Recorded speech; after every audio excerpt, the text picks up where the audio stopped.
From 1957, that's our guest today, Charlie Gracie with I Love You So Much, It Hurts Me. Charlie Gracie is, as far as I'm concerned, the rock and roll king of Philadelphia. He kicked off the entire scene there. I'll say it. I think it's true. You know him best from his hit records like Butterfly and Fabulous, and maybe you know him because of all the artists that came later in rock and roll that cite him also as a big influence. Charlie Gracie, welcome to the show. Davy Crockett, king of Teaneck, New Jersey. There you go, your next hit record, right here. Right here. Thank you. I could use one. It's been 30 years. You know, before we talk about this book, you've got this book, The Rock and Roll's Hidden Giant. I want to take you back to that time when you were just a very young, budding guitar player and singer, and of all people, Paul Whiteman is instrumental in your career. Is that right? Well, absolutely, because after he retired from the big scene, he settled in the Philadelphia area, and he had a local television show, an ABC affiliate, and he would put all the young kids on to perform, you know.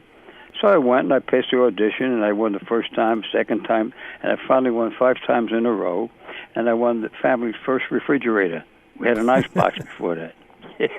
You're laughing. It's the truth. There you go. I'm from the old school. When I was a kid, ice cream cones were a nickel. You understand? Yeah. A loaf of bread was 10 cents. So I come from the Depression era. I mean, when we had pasta, a dish of pasta with butter, salt, and pepper, and cheese, we thought we were rich people. Everybody was poor in those days. Yeah. Now, while I'm on the show, there's a guy driving in from New York. He had a record label called Cadillac Records.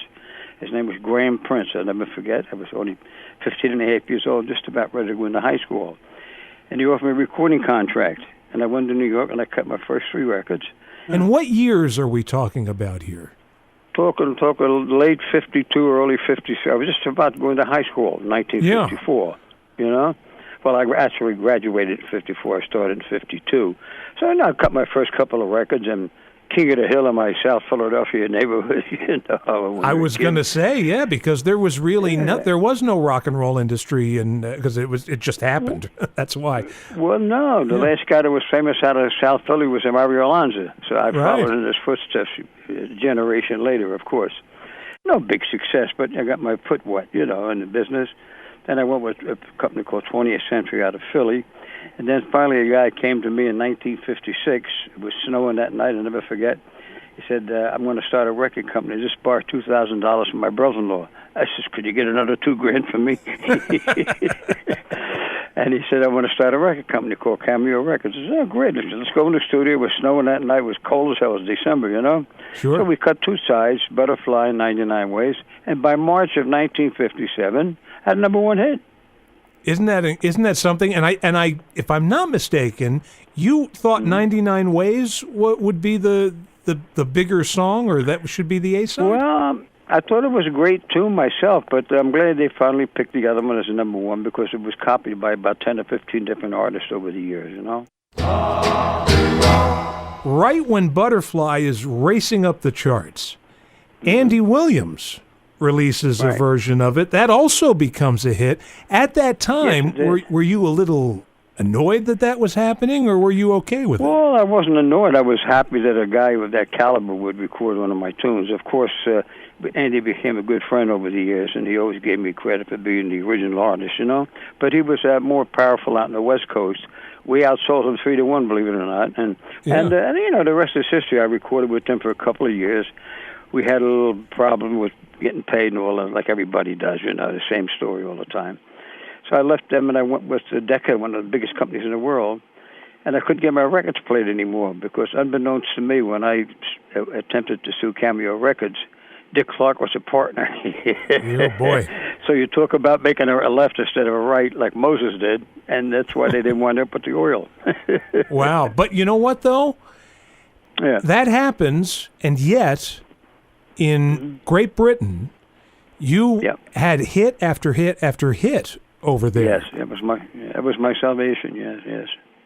I was only the second American to bring rock and roll to the European continent. Bill Haley preceded me, but he had his band with him.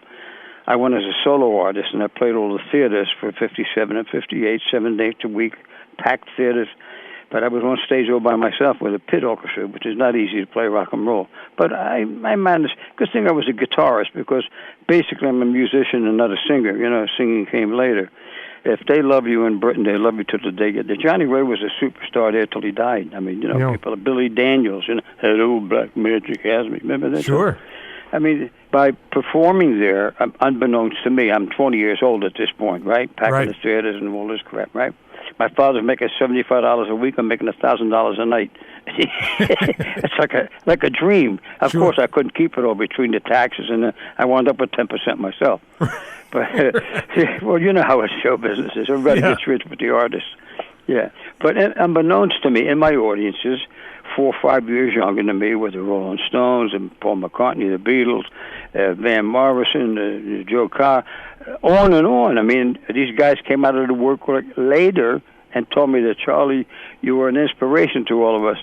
Hey, listen, I was happy to be working and making a buck. I didn't think I inspired anybody, to tell you the truth. You know what I mean?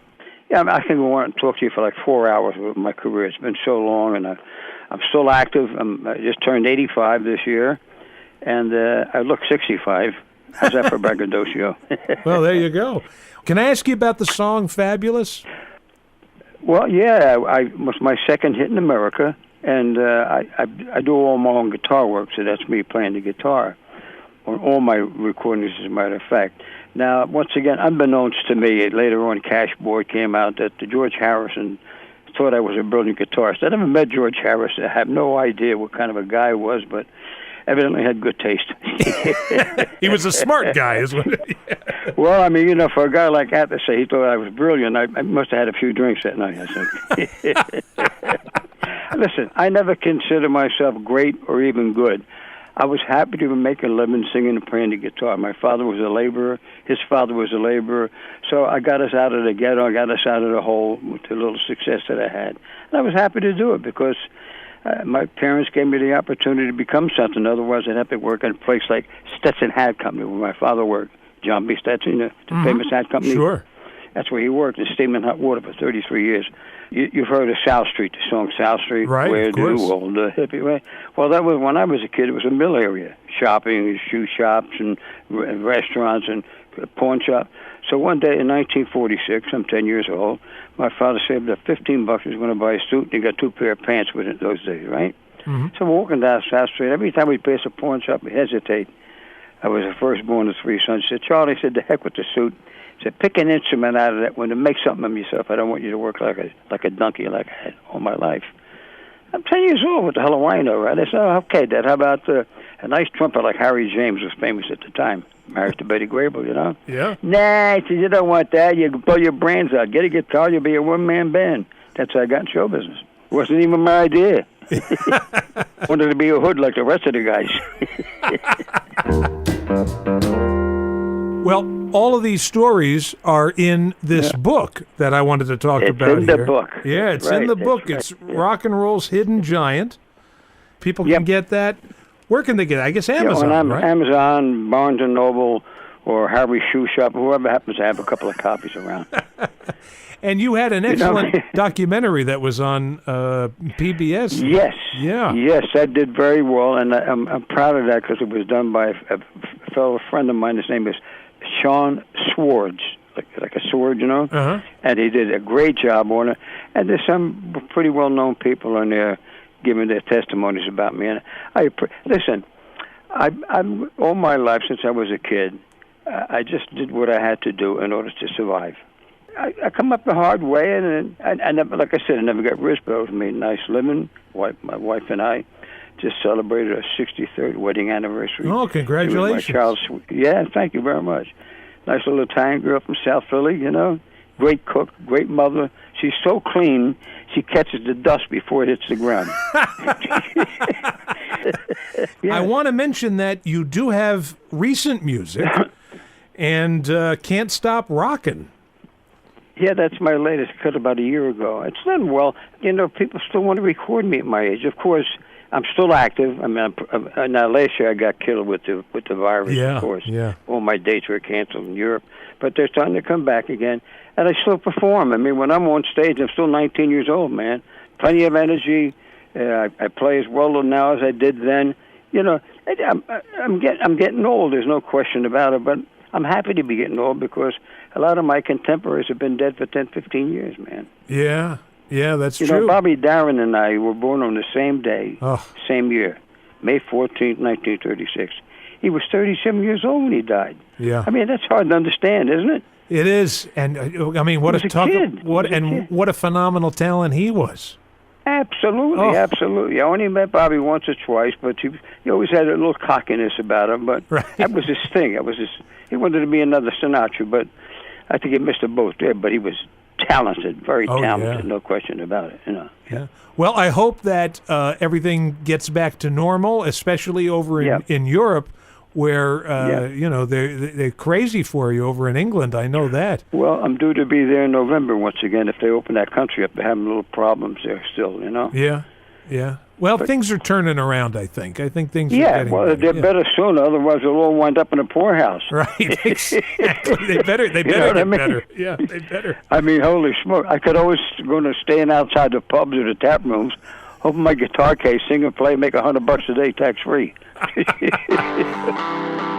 can't stop rocking with you all night long. Once again, that's our guest today, Charlie Gracie, the legendary Charlie Gracie. Can't Stop Rockin'. That's new music from him. And, of course, folks, the book is Rock and Roll's Hidden Giant, the story of rock pioneer Charlie Gracie, available from Alfred Music Publishing.